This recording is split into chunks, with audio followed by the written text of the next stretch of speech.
नमस्कार. अवकाळी पाऊस सुरू झाला आहे. मागच्या 8 दिवसापासून अतिशय संततधार चालू आहे आणि या संततधारीमध्ये शेतकऱ्यांचं अतोनात नुकसान झाले. उन्हाळी कांदा असो, कडधान्य असो, आंबा तर मातीमोल झाला आहे आणि राज्यभरामध्ये टोटल 34,842 हेक्टरवरील शेती पिकांचं नुकसान झालं आहे.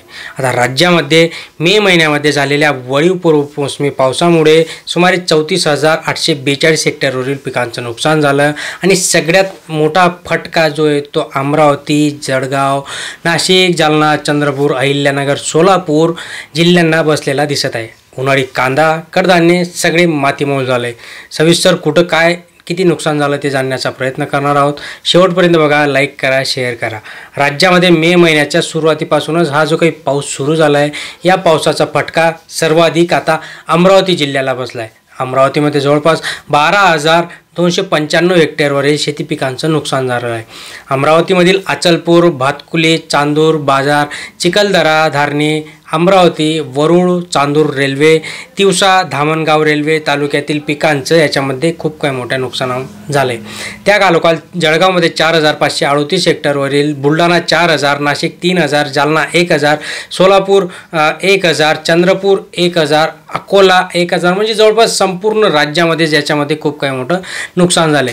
सगळ्यात महत्त्वाचं नाशिकसह राज्यभरामध्ये उन्हाळी कांदा जो आहे तो कांदा अक्षरशः चिखलामध्ये मातीमोल होताना दिसत आहे आणि याच्यामुळे आता जे काही शेतकऱ्यांचं नुकसान झालं आहे, सततचा पाऊस सुरू असल्यामुळे काढणीला आलेला जो काही कांदा होता हा कांदा अक्षरशः शेतामध्ये सडताना आपल्याला दिसत आहे.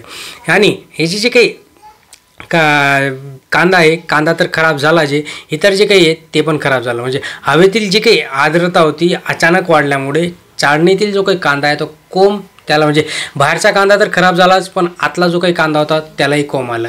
नाशिक, धुळे, नंदुरबार, अहिल्यानगर, पुणे, सोलापूर, सातारा, जळगाव, अमरावती आणि अकोला जिल्ह्यातील कांद्याचं याच्यामध्ये नुकसान झालं आहे मित्रांनो. म्हणजे बाहेरचा कांदा खराब झाला आणि आत देखील त्याला कोंब आले.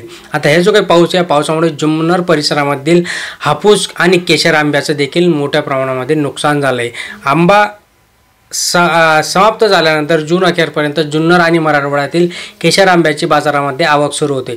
पण आता सगळंच गणित जे ते गणित उलटं होताना दिसते. आधीचा आंबाही गेला आणि हा जो काही येणारा आंबा होता तोही केला.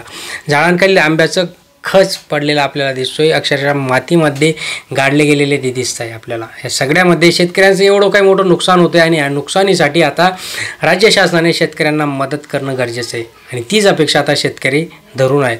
राज्यभरामध्ये झालेल्या काही पूर्वमोसमी पावसामुळे शेती पिकांचं नुकसान झालं आणि याच्या संकटाच्या काळामध्ये सरकार शेतकऱ्यांना पाठीशी खंबीरपणे उभं राहणे गरजेचे आहे आणि त्याचे पंचनामे करणं देखील गरजेचे आहे. काल परवाच माणिकराव कोकाटे यांनी सांगितले की आम्ही शेतकऱ्यांच्या बांधावर जाऊ आणि पंचनामे करू, पण जोपर्यंत पंचनामे होत नाही आणि ते पैसे जी काही भरपाई ती शेतकऱ्यांना मिळत नाही तोपर्यंत हे सगळा खोटा बाजार आहे, एवढंच आपण इथे समजून घेऊया.